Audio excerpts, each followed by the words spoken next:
This is a McCulloch PM610. It's a very good running saw. However, we're listing this as a part saw because the air filter box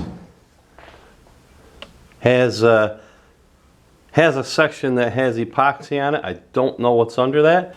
Also,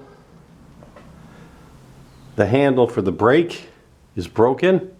It does start and run. It's a very good running saw.